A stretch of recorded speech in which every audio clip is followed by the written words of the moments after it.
Ahora vamos a platicar con quien es un experto en este tema que hemos puesto sobre la mesa en este martes, con el doctor Manuel Ibarra. Él es pediatra, infectólogo, pero además es expresidente de la Asociación Mexicana de Vacunología. Doctor, lo recibimos vía telefónica. Gracias por estos minutos con Mega Noticias. Muy buenos días, tardes ya. Doctor, le quisiera yo preguntar dos cosas para poder iniciar este análisis con usted. Uno, este esquema básico de vacunación para que todos lo tengamos claro en qué consiste, y por otro lado, ¿en qué falló México después de haber sido líder en los esquemas de vacunación completa para los menores? Era ejemplo para otros países que iban un poco atrasados, que no le daban prioridad. ¿Qué se ha estado haciendo mal o qué se ha dejado de hacer en estos meses, en estos últimos años para que pueda avanzar adecuadamente? Con eso iniciamos. Bueno, en papel, la República Mexicana tiene el esquema de vacunación más completo de América Latina. Eso es en papel. Contamos actualmente con vacuna para difteria, tosferina, tétanos, hepatitis B, hemófilos influenza B, rotavirus, neumococo, sarampión, rubiola, paperas, virus del papiloma, en fin, tenemos la vacuna de polio que ya viene dentro de la hexa o pentavalente. Entonces, en papel tenemos un excelente esquema y usted hace muy bien en comentarlo. México siempre ha sido líder en Latinoamérica en lo que es la aplicación y protección de biológicos para la salud, principalmente de la niñez mexicana. ¿Qué ha fallado? Simplemente ha fallado la voluntad y la inversión por parte del gobierno mexicano, no ahorita, sino desde hace varios años, para la implementación de mecanismos por los cuales se asegure que las vacunas lleguen a todos los niños. De hecho, en el 2017-2018 se legisló y hay una ley vigente que no ha entrado en funciones, por medio de la cual hay un mecanismo destinado para la compra de todos los biológicos para todos los pacientes a nivel nacional. Esto es en papel, sin embargo, desafortunadamente esto no ha sucedido y con frecuencia estamos viendo desabasto en algunas vacunas. Tuvimos desabasto de vacuna de tuberculosis aproximadamente un año, se restableció parcialmente. Hemos tenido desabasto de vacuna de sarampión, rubiola, paperas, también en forma importante. De hecho, esto nos llevó a que hace 2 años, no solo en México, sino en otros países, tuviéramos un brote de sarampión, que afortunadamente en México se pudo controlar en forma adecuada. Hemos tenido brotes de parotiditis, porque la vacuna es triple viral, sarampión, rubiola, paperas. Y en los últimos años ha habido desabasto de esta, y ha habido otra que es sarampión rubiola, que no contiene la parte paperas, y entonces hace 2 años y medio, tuvimos de hecho un brote importante a nivel nacional de parotiditis o paperas, sobre todo en adolescentes que no recibieron esta segunda dosis. Entonces lo que ha faltado es voluntad política. ¿Cuál ha sido, además de la voluntad política, sobre estas razones de la falta del esquema completo? Es decir, mucho se le ha echado la culpa a la pandemia, pero usted pues bien lo dice, esto ya había iniciado años atrás, antes de que iniciara esta pandemia. Había sido una falta de organización, además de lo de la voluntad, había sido una falta de compra a nivel extranjero, había sido una falta de producción por parte de las farmacéuticas, ¿o nada de esto ha tenido que ver? Bueno, es un poco de todas. México durante muchos años produjo muchos biológicos, se producían en México. Y en años previos, en sexenios previos, esto se fue eliminando y cambiando por la compra en extranjero a diferentes proveedores. Y entonces dejamos un desabasto interno para lo que es México. Ya México ya no produce los biológicos que producía antes, dependemos de biológicos producidos en el extranjero. Y lógicamente el país que asegure a una casa farmacéutica productora de vacunas la compra de un cierto número de biológicos, los va a tener.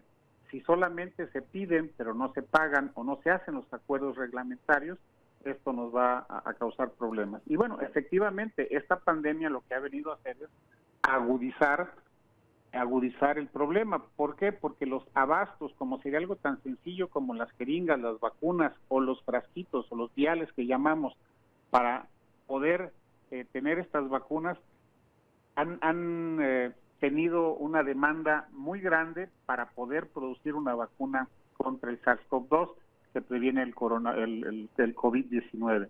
Pues ha sido un poco de todo. Por otro lado, recuerde que toda vacuna que ingresa al país tiene que pasar por COFEPRIS, tiene que hacerse los estudios de calidad y verificar que lo que se nos está ingresando sea realmente lo que se solicitó, y esas pruebas llevan un tiempo. En este momento, y por lógica, se le está dando prioridad a hacer esos mecanismos de control a las vacunas que vienen para COVID, y por lo tanto retrasa más el ingreso de vacunas. Realmente sí hemos tenido un desabasto importante en muchos biológicos, no solo a nivel gubernamental, sino también en lo que conocemos como el esquema ampliado de vacunación, vacunas que no se aplican en el sector salud, pero que normalmente están disponibles a nivel nacional, como puede ser varicela, meningococo, hepatitis A, fiebre tifoidea, que son vacunas para un esquema ampliado de vacunación. Lo cual no quiere decir que el esquema mexicano sea malo, es un excelente esquema en el papel, siempre y cuando se cumpliera. Oiga, para todas aquellas personas, y usted como pediatra seguramente tendrá una respuesta muy puntual al respecto, aquellos que no han podido obtener alguna de estas vacunas, aquellos padres de familia que los están buscando, que han ido a las farmacias, pero que no tienen el recurso para poder adquirirlas de manera privada, ¿cuánto tiempo podrían seguir esperando para recibirlas, que todavía pudieran estar dentro del límite, digámoslo así, dentro de las edades de estos pequeñitos? Entiendo que son diferentes, pero en términos generales, doctor. No hay un término de decir si no se la puso ahorita ya pierde efectividad. Yo lo compararía con el seguro de su automóvil. En el momento que el seguro de su automóvil caduca, a partir de ese momento usted no está protegido. Puede pasar 1 o 2 años y no tener ningún accidente, no lo sabemos, pero en el momento que suceda, si usted no tiene esa protección, lógicamente va a tener que afrontar ciertos problemas. Lo mismo pasa con las vacunas. Si yo no aplico en tiempo y forma los refuerzos que se requieren, pues ese lapso de tiempo, ese paciente está en riesgo de adquirir alguna de las enfermedades para las cuales las vacunas lo van a proteger. Por lo tanto, debería de aplicarse la vacuna a la brevedad posible y tan pronto se pueda. Recordemos que las vacunas no se venden en farmacias, los biológicos son responsabilidad de quien los aplica. Entonces, en sector salud debe de haberlos, y si no lo hay, buscar si se cuenta a nivel del sector privado con los pediatras de su confianza, y ver si le podemos aplicar. Recordemos que las vacunas jamás son un gasto. Las vacunas es la mejor inversión que tenemos. Nos vamos a invertir en vacunas. Cuando una persona está aplicándole a su hijo o él mismo una vacuna, no está haciendo un gasto, está haciendo una inversión en su salud. Recordemos que solamente el agua potable y las vacunas han logrado en los últimos 80, 100 años que la sobrevida pase de 46 a prácticamente 76 años, que es el promedio de vida actual expectado para cualquier mexicano.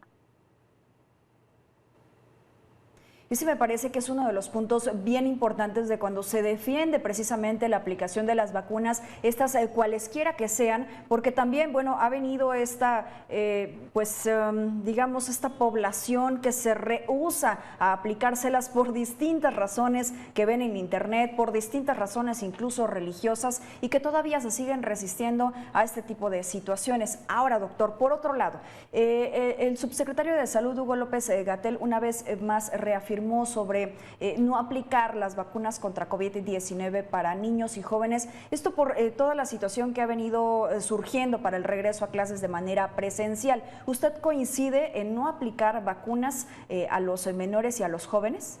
Definitivamente no. Son mexicanos también y tienen derecho a la aplicación de un biológico que protegerá potencialmente sus vidas. COFEPRIS ya lo autorizó para uso en mayores de 12 años, y por lo tanto, como mexicanos, tienen derecho, y más si se van a reiniciar una actividad presencial en grupo, a vacunarse. Si efectivamente los niños presentan menos gravedad en los procesos infecciosos, con un solo niño que se complique con un solo niño que llega a fallecer debido a esta enfermedad que es prevenible por vacunas y que el mismo gobierno mexicano indica que está autorizada para su uso en menores de edad, en este caso 12 años mayores, es una controversia, debe de aplicarse. Eso quería yo preguntarle específicamente sobre su opinión, sobre todo porque es experto en esto. Doctor, le agradecemos estos minutos con Mega Noticias, siempre es un placer escucharlo. Muchas gracias y síganse cuidando y recuerden que en el caso de COVID, no solamente esto, la mejor vacuna que pueden ustedes utilizar es la que tengan a la mano y la que se puedan aplicar. Una vacuna en un frasco, en un vial, no les sirve a nadie. Muy buenas tardes.